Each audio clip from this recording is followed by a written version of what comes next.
जय हिंद दोस्तों, मैं महेंद्र शर्मा स्वागत करता हूं वन वर्ल्ड हिंदी में आपका। उम्मीद करता हूं आप खुश और स्वस्थ है। दोस्तों आइए दिखाते हैं पाक मीडिया की एक और लेटेस्ट और बौखलाहट और डर का माहौल, क्योंकि कहीं ना कहीं आज पाकिस्तान में इतनी गंदी सिचुएशन हो चुकी है कि पाकिस्तान में कुछ भी डेवलपमेंट नहीं हो रहा है। क्योंकि एक सुपरसोनिक मिसाइल जो आकाश में देखी गई और 3 मिनट तक पाकिस्तान के ऊपर घूमती रही, उसको कैच करने की पाकिस्तान के एयर डिफेंस सिस्टम के पास ऐसा कोई औजार या सिस्टम नहीं था कि उसको मार गिराए या उसको कैच कर ले। तो कहीं ना कहीं आप पाक मीडिया में जो बैठे ये पैनलिस्ट है, ये भी एग्री कर रहे हैं कि हमारा जो एयर डिफेंस सिस्टम है वो इतना दत्ता है कि कोई भी मिसाइल कैच भी नहीं कर पाता है। जबकि 6 मिनट का टाइम होता है, उस 6 मिनट में भारत पता नहीं, अगर भारत ने हमला किया तो कब पता नहीं पाकिस्तान का एयर डिफेंस सिस्टम दत्ता रह जाएगा और उसको कैच भी नहीं कर पाएगा। तो दोस्तों देखिए इनके बौखलाहट और कैसे ये बौखलाए हुए हैं और डर का माहौल पूरे पाकिस्तान में फैला दिया है पाकिस्तानी मीडिया ने, जबकि ऐसा कुछ था नहीं। तो दोस्तों देखिए डिबेट और कमेंट में अपनी प्रतिक्रिया जरूर दें। लास्ट में आपसे रिक्वेस्ट करूंगा, चैनल पर नए हैं तो चैनल को सबसे पहले सब्सक्राइब कीजिए, लाइक शेयर कमेंट जरूर कीजिए। दोस्तों जय हिंद, वंदे मातरम, भारत माता की जय। दोस्तों आ रहा है सेलिब्रेशंस और इसमें तो बताया जा रहा है कि तमाम ओआईसी के फॉरेन मिनिस्टर्स और दीगर यूरोपीय और दीगर ममालिक के इनवॉइस भी इसमें शरीक होंगे। तो ऐसी सूरत में अगर इस किस्म का कोई मिसाइल आता है इंडिया से और वो डिटेक्ट नहीं होता, हमारा एयर डिफेंस सिस्टम उसको डिटेक्ट नहीं कर सका और उसे गिरा नहीं सका, तो ये बड़ी एक इम्पोर्टेंट और एक इनको इस पर सोचना चाहिए कि अगले 2 हफ्तों के बाद ये हमारी सेरेमनी है 23 मार्च की। तो it's a very very very alarming situation कि ऐसी सिचुएशन में अगर कोई चीज आ जाए और यहाँ पे पूरे मुल्क के डिग्निटरीज, ओआईसी के डिग्निटरीज हों, तो इस सिचुएशन को किस हद तक सीरियस लिया जाएगा।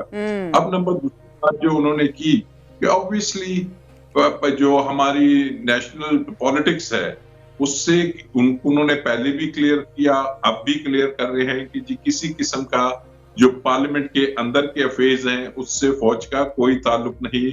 और इवन जो हमारा आइन है वो ये एक किसी भी सियासी जो अपोजिशन की पार्टीज हैं उन्हें ये राइट देता है कि वो वोट ऑफ नो कॉन्फिडेंस लाएं।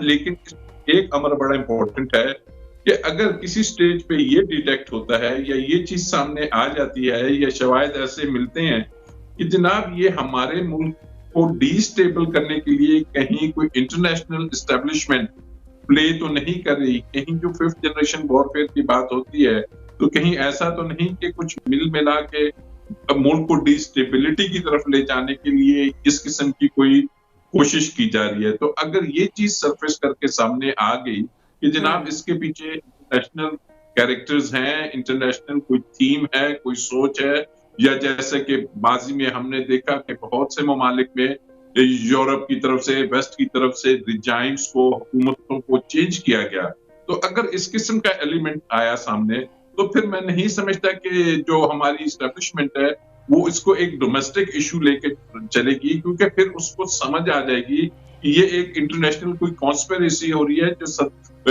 ममलिकत पाकिस्तान के खिलाफ है, स्टेट के खिलाफ है। तो फिर आपको लगता है कि फिर कोई रोल प्ले किया जा सकता है मुल्की इदारों की जानिब से? किया जाना भी चाहिए, न सिर्फ जा सकता है, किया जाना चाहिए, क्योंकि पाकिस्तान को अगर बड़ी मुश्किल से अब स्टेबिलिटी की तरफ चला है तो ये इन तमाम अदारों का जो मुल्क में मौजूद है ये फर्ज है कि इस चीज को मॉनिटर करें और इसमें अगर कोई ऐसी चीज आती है तो उसके रोकने के इकदाम भी करें। सही। मुजम्मिल सौरवर्दी साहब ने भी हमें ज्वाइन कर लिया। सर वेलकम करूंगी आपको शो में। सर आपको क्या लगता है, एक तो आज जो DGISPI की जानिब से प्रेस कॉन्फ्रेंस की गई, उन्होंने जो है वाजे किया इस बात को कि फ़ौज को ना घसीटा जाए। अपनी पिछली प्रेस कॉन्फ्रेंस में भी उन्होंने ये बात की थी, लेकिन साथ ही साथ जो भारत की तरफ से ये काम किया गया, डेफिनेटली इंटेंशंस तो वाजे नहीं है कि उनसे कोई गलती हुई है या फिर जानबूझ के उनकी जानिब से ये किया गया है। मुल्की सियासत में ये सारी चीज़ों को आप किस तरह से देख रहे हैं और DGISPR के इस बयान को सियासत से मुताल्लिक क्या देख रहे हैं? लेकिन जो आज उनकी प्रेस कॉन्फ्रेंस थी उससे ये तो समझ आ गई कि अगर इंडिया को मिसाइल लॉन्च करेगा तो हमारा रिस्पांस टाइम 6 मिनट से कम है। हमारे पास 6 मिनट से कम टाइम होगा उसको रिस्पॉन्ड करने के लिए, क्योंकि अगर 6 मिनट में वो मियाँ चन्नू तक है तो अगर वो कहीं और से भी लॉन्च करें तो इसका मतलब है 6 मिनट से तो कम टाइम होगा रिस्पॉन्ड करने के लिए। लिहाजा हमने अपना जो भी एयर डिफेंस सिस्टम इस मिसाइल टेक्नोलॉजी को काउंटर करने के लिए लगाया हुआ है या लगाना हमें चाहिए, उसका रिस्पॉन्स टाइम तो 6 मिनट से कम होगा ही, तो हम भारत के इस मिसाइल टेक्नोलॉजी का मुकाबला कर सकते हैं। तो ये तो बहुत अलार्मिंग है और इस पे मेरा ख्याल है पाकिस्तान के साइंटिस्ट और पाकिस्तान के जो हमने चूँकि दुनिया के बेहतरीन मिसाइल बनाए हैं, हमने एटॉमिक टेक्नोलॉजी दुनिया में बनाया है, अपना इंडिजिनस एटम बम बनाया है और हमने GF-17 बनाया है, तो मुझे उम्मीद है कि इस मामले में भी हमारे जो वॉरहेड साइंटिस्ट हैं वो इसको ज़रूर आज देख रहे होंगे और उसका ज़रूर वो एक निज़ाम ऐसा बनाएंगे जो पाकिस्तान की फ़ज़ाओं को और पाकिस्तान को सेफ कर सके। बहरहाल अलार्मिंग है, इसने थ्रेट अलार्म किया है पाकिस्तान को और मैं इसको एक किस्म का उनकी तरफ से एक सिग्नल ऑफ वॉर कहता हूँ। अगर एक्ट ऑफ वॉर नहीं कहता तो सिग्नल ऑफ वॉर ज़रूर कहता हूँ कि उन्होंने मुस्तकबिल का एक नक्शा हमें दिखाया है कि हम ऐसे भी कर सकते हैं। कोई गलती से नहीं आता ऐसा मिसाइल, आप इस तरफ मैं नहीं मानता। दूसरा जहाँ तक है कि वो सियासत में गैर जानिबदार हैं, इस वक्त तो मुल्क की सारी सियासी कुव्वतें कह रही हैं कि वो गैर जानिबदार हैं, उनको कहने की जरूरत ही नहीं है। आप देखिए ना, इस वक्त तो अपोजिशन और हुकूमत दोनों कह रहे हैं कि वो गैर जानिबदार हैं। इस वक्त तो पाकिस्तान की तमाम सियासी इकाइयाँ यक जुबान कह रही हैं कि वो गैर जानिबदार हैं और उनका सियासत में कोई किरदार नहीं है। और ऐसा तो 2018 या बल्कि आप कहें 2014 वगैरह के बाद भी फर्स्ट टाइम आया है पाकिस्तान में ये पीरियड कि जब मुल्क की तमाम सियासी पार्टियां, सियासी लीडर यक जुबान कह रहे हैं कि वो न्यूट्रल हैं और उनका कोई किरदार नहीं है और वो सियासत में उनकी कोई मुदाखलत इस वक्त नहीं है। किसी बात पर तो इत्तेफाक हुआ। हाँ, इस बात ये तो इस वक्त नेशनल कंसेंसस लगता है मुझे कि आप देखें ना, हुकूमत भी कह रही है कि उनको हटाने में कोई फौज का तो कोई किरदार नहीं है। वो इंटरनेशनल एस्टेब्लिशमेंट की तो बात करते हैं लेकिन वो पाकिस्तान की एस्टेब्लिशमेंट की तो बात नहीं करते हैं। इसी तरह जो अपोजिशन है वो भी ये नहीं कह रही है कि हमारे रास्ते में कोई एस्टेब्लिशमेंट है, कोई अंपायर है, कोई हमें रोक रहा है, बल्कि वो कह रहे हैं लेवल प्लेइंग फील्ड है। तो मुझे तो ऐसा कुछ 6, 7, 14 से पहले शायद कभी हो, लेकिन बहुत ही कम ऐसा हुआ है कि पाकिस्तान की तमाम सियासी कुव्वतों ने यक जुबान होकर कहा है कि फौज न्यूट्रल है। और DGISPR का कहना अपनी जगह इंपॉर्टेंट है, लेकिन सियासी जमातों का कहना तो ज्यादा बड़ी बात है ना। इल्जाम भी वो हमेशा इल्जाम लगाते हैं, तो इस वक्त तो वो भी कह रहे हैं। और जहां तक राजा आमिर साहब ने बात की है कि ये इंटरनेशनल एस्टेब्लिशमेंट और मैं समझता हूं कि इसमें भी हमें अब पाकिस्तान के इंटेलिजेंस इदारों को अंडर असेस करने की जरूरत नहीं है। अगर हम कलभूषण को पकड़ सकते हैं, अगर हम दहशतगर्दी के सारे नेटवर्क पकड़ सकते हैं, अगर पाकिस्तान में इंटरनेशनल एस्टेब्लिशमेंट का कोई प्लान है तो पाकिस्तान की इंटेलिजेंस एजेंसीज को जरूर उसका पता होगा और उनके पास उसके सबूत होंगे। ये इल्जाम लगाने वाली बात तो है ही नहीं है कि जब आप पर अदम-ए-तमाद आए तो आप कह दें कि ये अमेरिका ने आई है। अगर ऐसा होता तो मुझे उम्मीद है आज DGISPR अपनी प्रेस कॉन्फ्रेंस में वो भी बता देते कि ये हो रहा है और वो इसको अनफोल्ड कर देती ISI इसको पकड़ के। अगर ऐसा होता तो मैं नहीं मानता कि इमरान खान को तो पता है, फवाद चौधरी को तो पता है, शहबाज गिल को पता है, लेकिन ISI को नहीं पता है, MI को नहीं पता। वो ये भी कह रहे हैं कि अब हम सबूत भी पेश करेंगे। हो सकती है कोई गलती हो सकती है या कोई डिस्ट्रैक्टिंग अमल हो सकता है भारत का किसी बड़ी कार्रवाई से निपटने के लिए। बिस्मिल्लाहिर्रहमानिर्रहीम।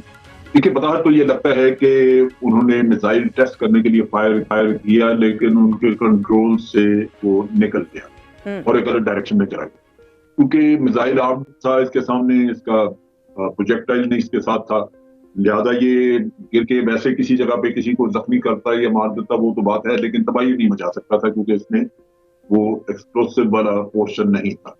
दूसरी बात ये है कि ये जिस तरह आके जिस एरिया में गिरा है वो किसी भी सूरत कोई ऐसा अहम एरिया नहीं है जिससे ये समझा जाए कि ये किसी खास जगह का निशाना किया गया था।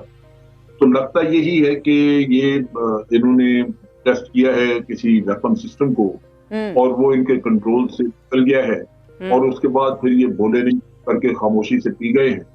अब क्योंकि यहाँ पे सारा कुछ ट्रैक हो गया है तो मेरा ख्याल है कि इसके ऊपर जो क्वेश्चन उठाए गए और आगे मजीद भी जब तहकीकात होंगी कि किस किस्म का दखल है ये, तो फिर भारत से जवाब मांगा जाएगा।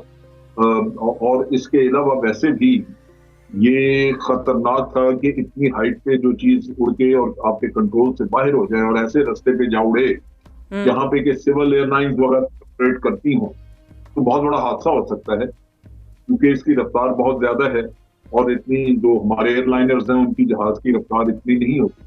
नतीजा ये है कि ये किसी को हिट करता तो वो तबाही मच जाती। तो उस लिहाज से भी मैं समझता हूँ कि ये इंतहाई गैर जिम्मेदार जुर्माना कार्रवाई है, उसको होनी चाहिए, इससे होनी चाहिए, पूछना चाहिए। सही। तो आइंदा के लिए इसके एहतियाती तदाबीर वगैरह सही ठीक है। और it is for India to explain, ये DGISPR की जानिब से भी कहा गया कि अब इंडिया से रब्ता किया जाएगा, पूछा जाएगा कि बेसिकली ये क्या था, ये किस तरह का अमल था। लेकिन अभी हमें नहीं पता कि ये गलती थी या फिर इंडिया की इंटेंशंस क्या थी। तो पाकिस्तान इस सिलसिले में क्या कर सकता है? इंटरनेशनल लॉज जो हैं वो इसके बारे में क्या है? अगर इस तरह से एयर स्पेस की खिलाफ वर्जी की जाती है तो फिर जिस मुल्क की एयर स्पेस की खिलाफ वर्जी की गई है वो क्या कर सकता है? देखिए, पहले तो इंटेंशन वाज़ेह हो जाएं। अगर इसमें ये पता लग जाए कि इंडिया ने हमारे रिएक्शंस टेस्ट करने की कोशिश की है, ठीक है, उसमें एक्सप्लोसिव नहीं था, लेकिन उसने उन्होंने चेक करना शुरू किया कि ये देखा जाए कि ये किस हद तक अलर्ट हैं, किस हद तक ये ट्रेस आउट इसको ट्रैक कर सकते हैं, ऐसी चीज को जो कि आवाज से 3 गुना ज्यादा उड़ रही है। तो वो भी हो सकता है। इंटेंशन इसके पीछे दूसरी भी हो सकती है कि आप एक सिस्टम को टेस्ट कर रहे हैं पाकिस्तान साइड पे कि ये किस हद तक अलर्ट। मेरा अपना अंदाजा है कि इसमें मिसाल के तौर पे अगर हम ये देखें कि ये मिसाइल वाकई मिसाइल होता जिसमें कि एक्सप्लोसिव भी होता तो बड़ी तबाही होती। लिहाजा यहाँ पे आपका सिस्टम जो है वो एक्टिवेट होना चाहिए।